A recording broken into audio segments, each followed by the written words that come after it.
Well, the news at noon returns with the latest on the Middle East, the war still raging on between Israel and Hamas. And the humanitarian crisis becoming more and more dire. Images of Israeli airstrikes in Gaza can be seen all over social media and beyond, as well as scenes of civilians doing everything they can to survive and help one another. Still, thousands are dead on both sides of the conflict. Meanwhile, Israel still seems poised for a ground invasion. ABC's Inez de la Cuatera has the latest.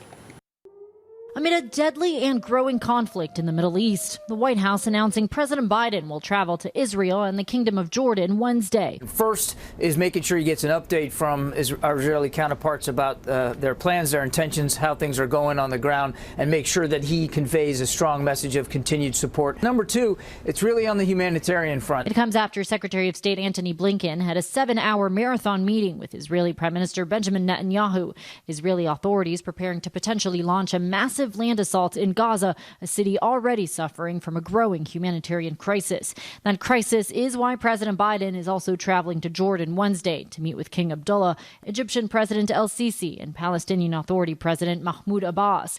Millions of innocent Palestinians are running out of basic necessities like food and water. No aid has entered Gaza in more than a week. Hospitals short on supplies. We were told that the machines are no longer working because the water pressure now has dropped to the point where they can't function. Thousands of people gathering at the Rafah border crossing, hoping to get to Egypt. But the crossing remains closed despite promises it might open for foreign nationals, including Americans.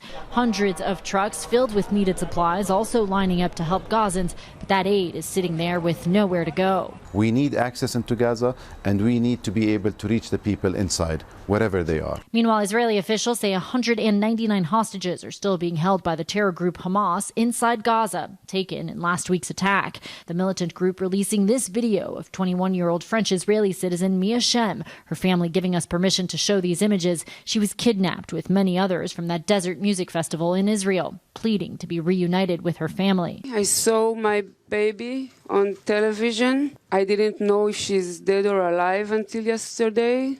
I'm begging the world to bring my baby back home. Hamas slaughtered more than 1,400 Israeli civilians and soldiers, and in Gaza, more than 2,700 Palestinians have been killed.